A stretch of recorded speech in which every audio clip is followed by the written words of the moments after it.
स्नेहा एक single mother थी जो अपनी बेटी तारा के लिए हमेशा मौजूद थी।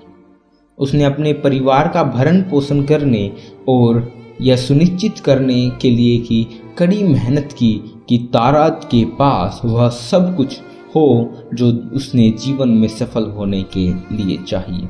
लेकिन किसी भी चीज़ से ज़्यादा स्नेहा हमेशा तारा के लिए एक विश्वास पात्र के रूप में मौजूद थी। कोई ऐसा व्यक्ति जिस पर उसकी बेटी ने भरोसा किया और अपनी सभी आशाओं, भय और सपनों के साथ विश्वास किया। जैसे जैसे तारा बड़ी हुई उसे कई चुनौतियों का सामना करना पड़ा। स्कूल के तनाव, इन सब के बीच स्नेहा सुनने, सलाह देने और रोने के लिए कंधा देने के लिए मौजूद थी। उसने कभी भी तारा को जज नहीं किया या उसे ऐसा महसूस नहीं कराया कि वह अपने संघर्ष में अकेली है। एक दिन तारा स्नेहा के पास एक बड़ा राज लेकर आई। वह अपने मानसिक स्वास्थ्य के साथ संघर्ष कर रही थी और अभिभूत और निराश होकर महसूस कर रही थी। वह नहीं जानती थी कि और किससे संपर्क करें, लेकिन वह जानती थी कि उसकी माँ समझ जाएगी। स्नेहा ने धैर्य से सुना जैसे तारा ने अपने दिल की बात कहती। उससे के चेहरे से आंसू बह रहे थे।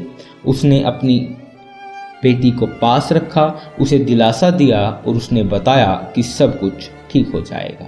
उसने तारा को वह सहायता प्राप्त करने में मदद की जिसकी उसे आवश्यकता थी, चाहे वह परामर्श के माध्यम से हो या केवल उसके साथ रहने से। समय के साथ तारा के मानसिक स्वास्थ्य में सुधार हुआ और वह एक आत्मविश्वासी और सफल युवती के रूप में विकसित हुई। और इस सब के दौरान स्नेहा उसकी विश्वास पात्र, उसकी चट्टान और उसकी शक्ति का स्रोत बनी रही। तारा जानती थी कि वह हमेशा अपनी माँ पर भरोसा कर सकती है, चाहे जीवन में उसे कुछ भी क्यों न दिया हो। और स्नेहा अपनी ओर से उस मजबूत स्वतंत्र महिला पर गर्व महसूस कर रही थी जो उसकी बेटी अभी बन गई थी। वह जानती थी कि तारा जो व्यक्ति बन गई थी उसे आकार देने में उसने एक छोटी सी भूमिका निभाई थी और यह उसके दिल को खुशी और गर्व से भरने के लिए काफ़ी था। वीडियो को सुनने के लिए आपका बहुत बहुत धन्यवाद। मिलते हैं अगली कहानी के साथ, तब तक के लिए सुखी रहिए, संपन्न रहिए।